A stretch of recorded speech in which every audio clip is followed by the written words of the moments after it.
Ooh, it was like in the toilet.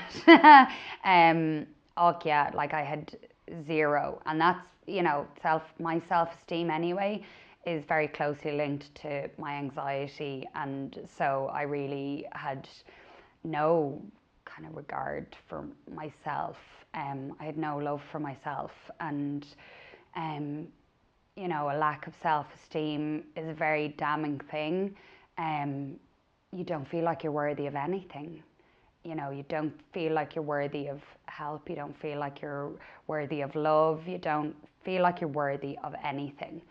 And it's an awful thing to think about yourself.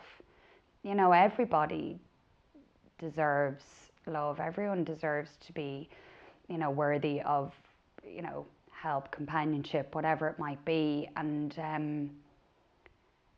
yeah, low self-esteem definitely is part of the whole package. It's wrapped up in it all, yeah.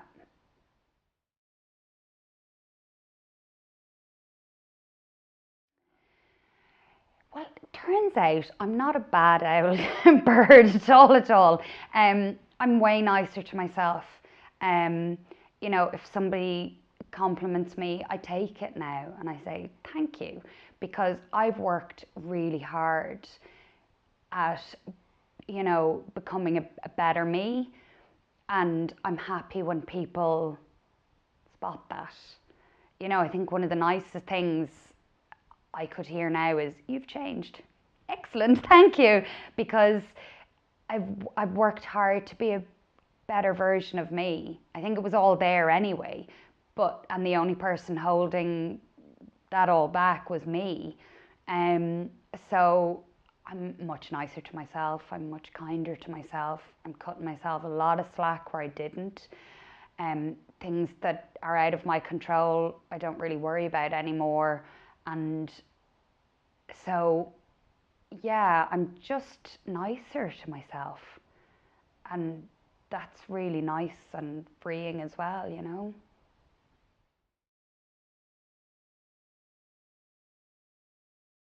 But I think everybody does, I mean, even if you haven't suffered with a mental health issue, I think everybody has a face for a different part of their life. Um, you're a very lucky person if you can be one exact version of yourself in every facet of your life. Um, it's funny, depending on where you were born in a family, you've got a certain role, and you would be that role in your family life, but you may not act that way in work. And it's about adapting to your surroundings. And I think people do that anyway, and that's okay. But it's when you start pretending to be something that you're not, or pretending that you're feeling fine, or that you're happy out when you're like dying inside, or you're going home to stay in bed for 2 days. And it's that thing where people say, God, not her, she's the life and soul of the party, or really, I wouldn't have thought that. Now, she always struck me as a very confident person.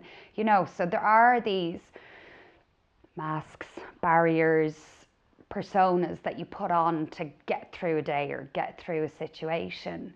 And it's stripping that back and just being yourself, and realizing that, okay, if somebody is not going to like me, they might as well not like me for me. And I'm happy with me, which I am, and my husband is happy with me, and my family are happy with me, and my friends are happy with me. And that's now good enough. That's good enough, that I have great people in my life, and I don't need to chase and pretend to be something else in order to like project some, strange image of what I think people want me to be.